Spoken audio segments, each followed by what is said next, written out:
अशा प्रकारचा प्रचार काही लोकांनी सुरू केलेला आहे। त्यामुळे बहिणींनो घाबरायची गरज नाही, मी आहे नाही तर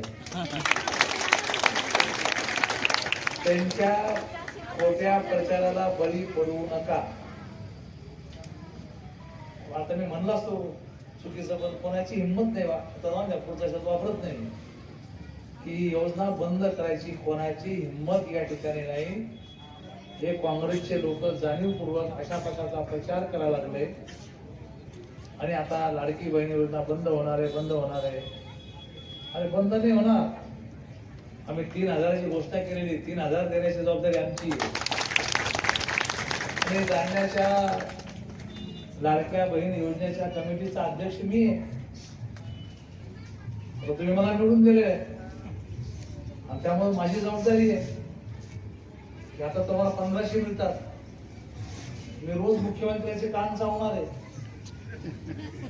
कान चावणं म्हणजे कानात त्याच्या बोलणार आहे की साहेब तुम्ही 3000 जाहीर केलेले आहेत, कधी देता? आम्हाला गावाकडे लोक येऊन देत नाही घराकडे।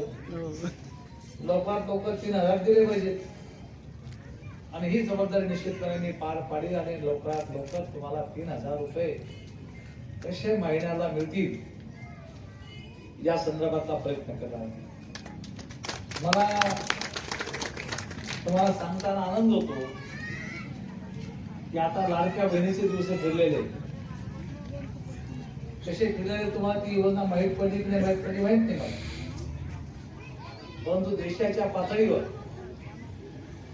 माननीय पंतप्रधान महोदय, माननीय एकनाथजी शिंदे, माननीय देवेंद्रजी, माननीय अजितदादा यांनी आता एक निर्णय घेतला।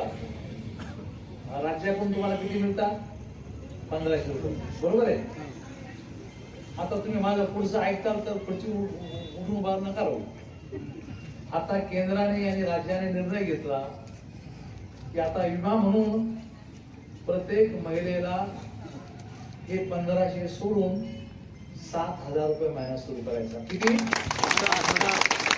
7000 रुपये महिना महिलांना सुरू करायच्या संदर्भातला माननीय पंतप्रधान एकनाथजी शिंदे, देवेंद्र फडणवीस, अजितदादा यांनी हा निर्णय घेतलेला आहे।